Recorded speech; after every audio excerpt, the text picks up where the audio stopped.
Fitness culture has long worshipped at the altar of no pain, no gain. For decades, the prevailing wisdom has been that to build size and strength, you have to push your body to the absolute brink of failure. This belief is anchored in a concept you've almost certainly heard before, the micro-tear theory. It suggests that intense resistance training physically rips your muscle fibers, creating microscopic damage deep within the tissue. Under this model, the body responds to this trauma by patching the broken fibers. It builds them back thicker and stronger to withstand future loads, essentially treating muscle growth like the formation of scar tissue. Over the past 5 years, exercise physiologists have mapped these mechanisms at the cellular level and revealed a different reality.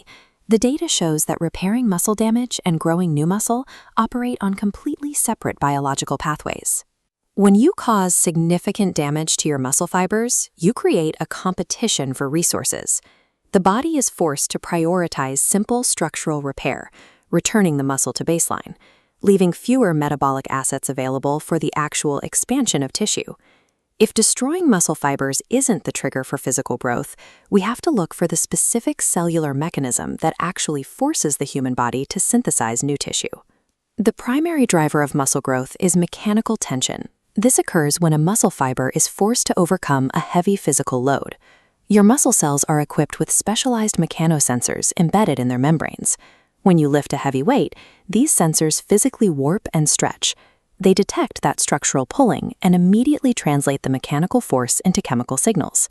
That mechanical tension is often paired with a secondary driver, metabolic stress. As you perform intense, repetitive contractions, metabolites like lactate and hydrogen ions rapidly accumulate, causing the cellular environment to swell.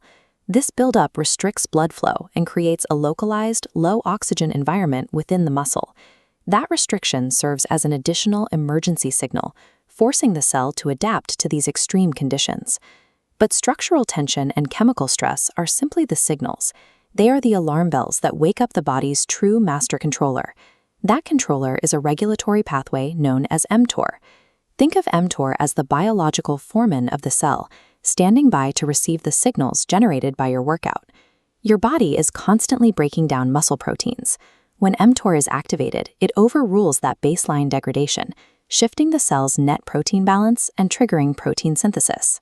This activation is conditional.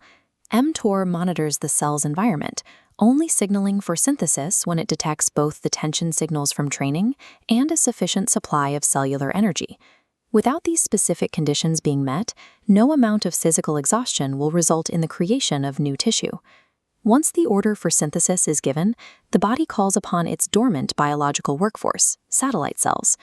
These are dedicated muscle stem cells that rest on the outer edge of your fibers, waiting for activation.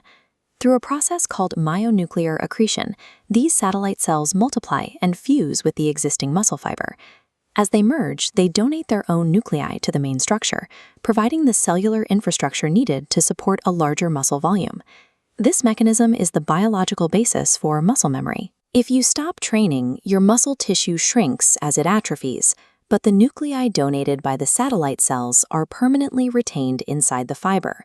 Because those extra nuclei are already there, your cells don't need to manufacture new ones from scratch. This makes the process of regaining previously lost muscle mass significantly faster than building it for the first time.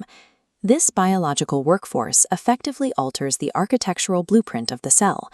Past physical efforts provide a long-term biological advantage. Even with this mechanism in place, human variance dictates the outcome. Identical training routines often yield vastly different results between individuals.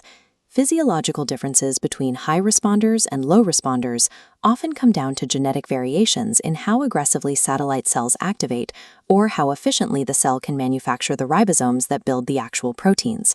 But genetics are only part of the equation. The mTOR pathway cannot construct new tissue out of thin air.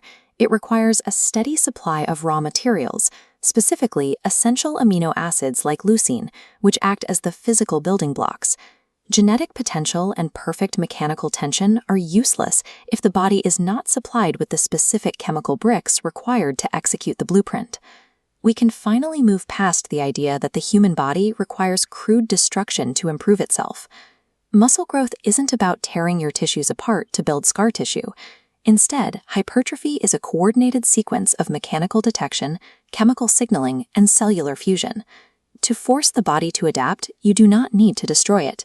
You simply need to provide the right tension, the right signals, and the right materials.